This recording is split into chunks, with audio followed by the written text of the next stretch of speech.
physical, but it's systematic, and they look to exploit weaknesses of their opponent. Rivers in trouble, and it's short. Stanford wanted to travel. Need to find Hannah Jump. Jumps 33 in white at the top of your screen.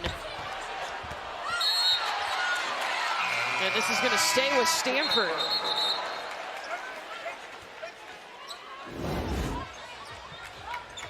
They'll go take a look at this just to make sure. I think Dimitri was out of bounds before that ball got... The out of bounds, which was awarded to Stanford, is under review. I think they'll overturn this.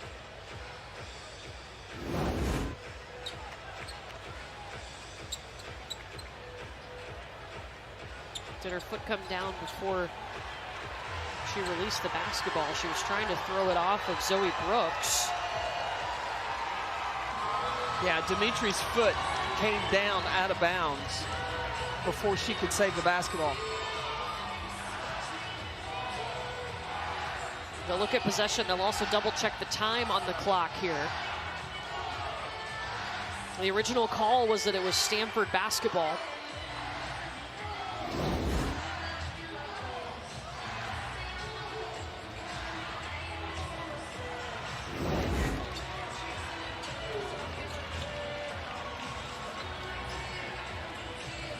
The ball hits the line too, and then hits Zoe Brooks, so it'd be out anyway. So if this ball is overturned and it goes to NC State, Stanford's got to look at a full court press. They've got to try to turn the ball over and go for steals, because otherwise NC State is just coming down and using up the shot clock.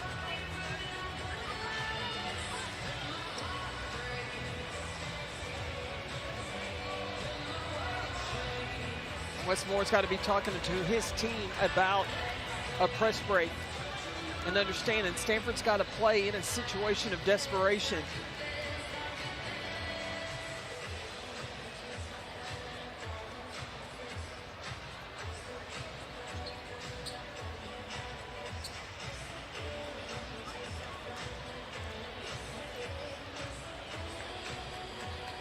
After review, the play is inconclusive. The calling on the floor stands. Okay, so it's going to remain Stanford basketball. So now, underneath out of bounds, you want to keep an eye on Hannah Jump, the three-point shooter. It's something NC State worked on, and understanding the number one offense, the number one option of this underneath out of bounds is the inbounder.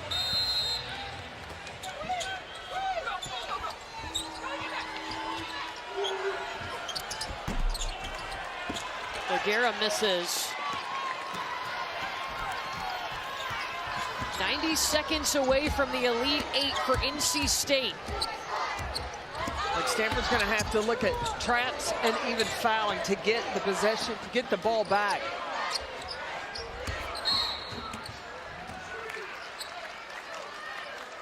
So Harriel is going to foul.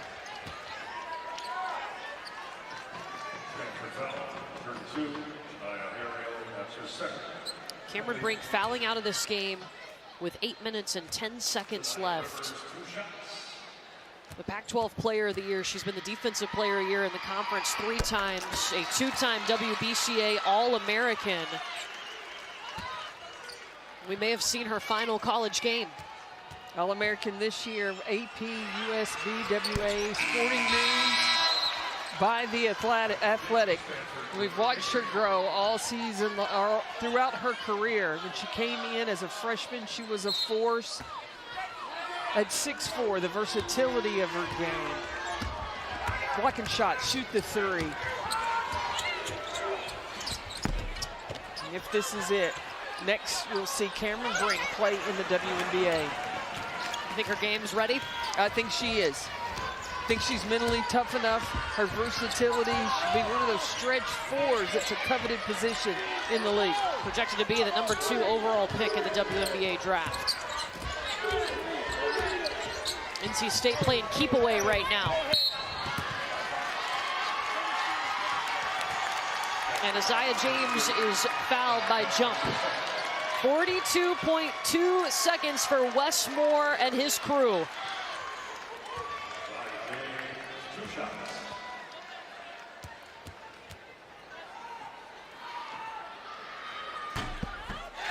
James drops in the first.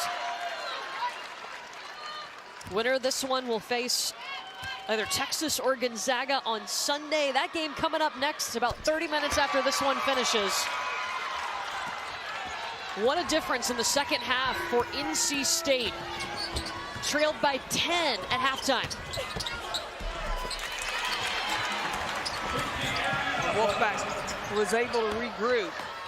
And Isaiah James just put the pack on her back and is carrying them to the Elite Eight. So a scramble on the floor for the basketball. Isaiah James in there as well. She's had 25 of her 29 points in the second half. And done it in so many different ways. She shot the three, driving to the basket, gave you a little taste of her mid-range game.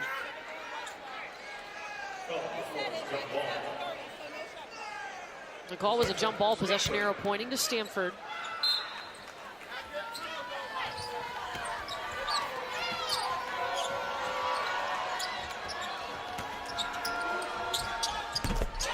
Brooke Dimitri hits the three. Well, they can't catch Zoe Brooks to foul her.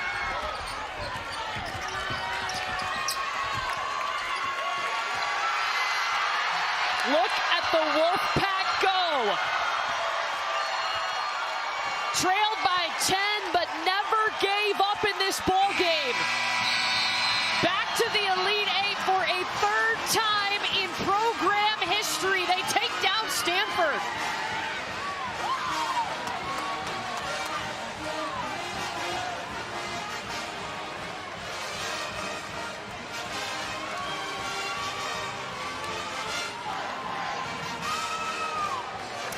The last collegiate game for Cameron Brink, who we will see on the next level very soon, projected to be the #2 pick in the WNBA draft. She will be a great addition to the WNBA. She'll be able to stretch the defense. She can run the floor, terrific conditioning as well. Well, I look forward to the future in the league from Cameron Brink. NC State, look at them go. Came out of the locker room, scored a season high in the third quarter of 28 points. And they just kept the momentum going in the second half all the way into the Elite Eight. You know what NC State did? They took care of the basketball. Only 7 turnovers. They have the guards, and that's what I thought was so dangerous for NC State. They've got guards who can create their own shots, and Isaiah James did exactly that. This ties their largest comeback of the season.